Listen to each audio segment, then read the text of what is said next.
Hello and welcome to the PCM Tech Help Show. I'm your host Craig Chamberlain, and on this video we're going to talk a little bit about one of the features on the iPhone that I think everybody should know about. Now, the only reason I'm bringing this up is, as you guys may or may not know, I am a fan of the iPhone. I have one. I love my iPhone. But there's one feature in particular that people need to definitely take a look at and consider if they've been using their iPhone for a long period of time.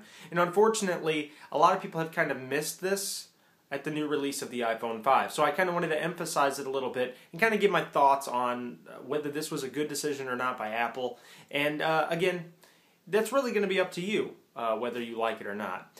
Now, the Apple iPhone 5 has decided to make a shift, a dramatic shift from all their previous hardware. And the motives, to me, aren't legitimate. And of course, they brand it in a lot of different ways. But this shift is to a new charger. You heard that right. If you were not aware of that with the iPhone 5, I'm glad you watched this video, because you at least should know it when you're going to consider to buy a new one. They have changed their standard charger, which I mean, their rationale behind it is, of course, that this one's going to be more reliable. This one's going to be better for docking connectivity. This one was there so that they could properly resize the phone and make it thinner. I mean, they came up with a million different reasons why it was essential for them to move to this new charger type. But I think ultimately that's going to be one of the biggest fallbacks for a lot of people who are deciding to buy them. Now, the primary problem with doing something like this, Apple doing something like this, is their product has had a standardized charger for, like 8, almost 10 years.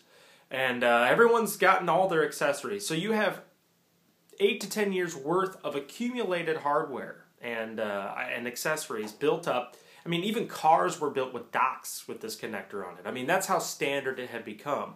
So there's so many, thousands, hundreds of thousands of accessories out there that people either already own, or if they can think about it, there's an accessory that can do it. And the problem is those accessories are no longer going to work with the iPhone 5. So that's something you need to strongly take into consideration when you're switching your phone from an iPhone 4S to an iPhone 5. Again, the iPhone 5 has a lot of great new features. I'm not going to sit here and tell you that it's not a great piece of hardware, but this is one video. I wanted to dedicate a video to this because I wanted to make sure that you guys were all aware of this. So if you have a friend or a family member who are saying, I'm thinking about getting the iPhone 5, at least make them aware of this change. Because there's nothing more frustrating than going out and buying the brand new iPhone and then getting home, unboxing it, and going, oh man, I got like $800 worth of accessories I've collected since the iPhone 3S, you know what I mean? And now none of them are going to work.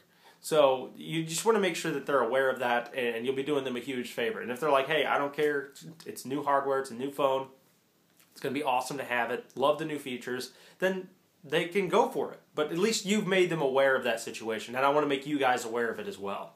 So that's all there is to this video. What are your thoughts on them changing the charger? Personally, I think it's kind of a money grab, and I think it's going to bounce back to hurt them. I've already talked to a number of iPhone 5 users, and they've been very frustrated. That's probably one of the most frustrating shifts they've experienced. A lot of them do like the headphone jack at the bottom, which was kind of an interesting switch. They all love, of course, that it's thinner. It's a lot lighter. I actually had the opportunity to mess with one the other day, somebody who owned one. But other than that, it's a lot faster. The fluidity of the interface is a lot nicer. But they had mentioned that, yeah, the charger was one of the biggest setbacks for them. And so I wanted to make sure you guys were all aware of that as well.